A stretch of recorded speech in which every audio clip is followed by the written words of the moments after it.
Hey, welcome back. It is 8:36. The summer heat here in North Texas kind of happens every year. You know what's coming. Brown lawns, brittle plants. Yeah, it's tough. Fox 4's Dan Godwin joins us live with an expert and who is actually from what's called the Water University. Good morning. Well, good morning, Lauren. And yeah, right here is arguably the world's #1 location when it comes to developing better types of turf for your yard, front and back. We are at Texas A&M's AgriLife Research Center. Great to say hello to Patrick Dickinson, a horticulturalist here and a Water University team member. Good morning, Patrick. Good morning.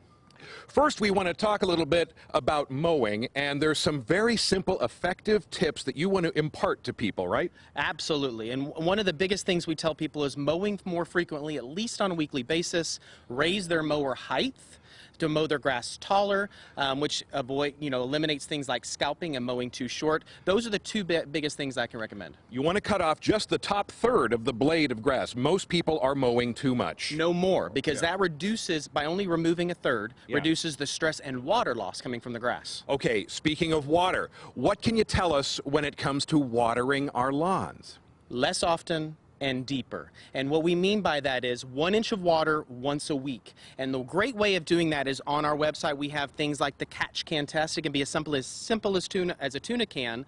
You turn on your system, when the can fills up, that tells you how long you need to run to achieve 1 inch of water once a week, only when needed.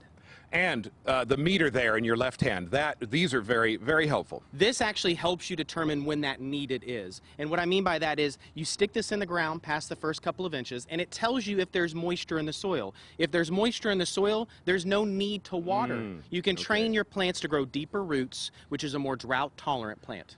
Okay, we've got some questions that viewers have sent in from Tara Brown. What causes random brown spots on the in the yard where other parts of the lawn are green? Well, Tara, that could be a number of different things. It could be a pet. What kind of pet do you have? Are you getting enough sunlight for the turf grass? And it could also be a sign of a disease, which is typically a sign of overwatering. So you need to identify the problem, and we can help you do that.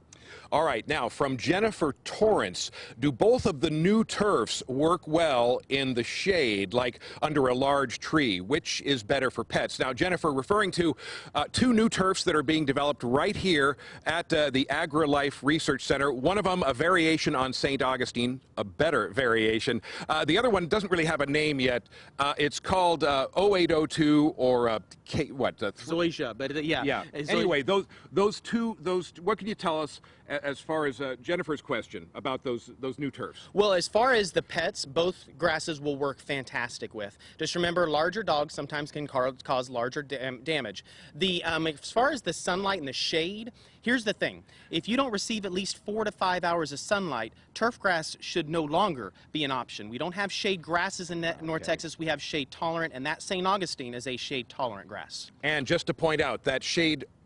Augustine, the Tam Star, that's going to be available right now in North Texas for sale from growers, turf businesses that specialize in it. Yes. Right. The other grass not yet on the market, but it will be. We're very excited for it to be. Patrick, thank you so much. We've got a link to Water University with all the information we've covered this morning. Just go to our website, fox4news.com.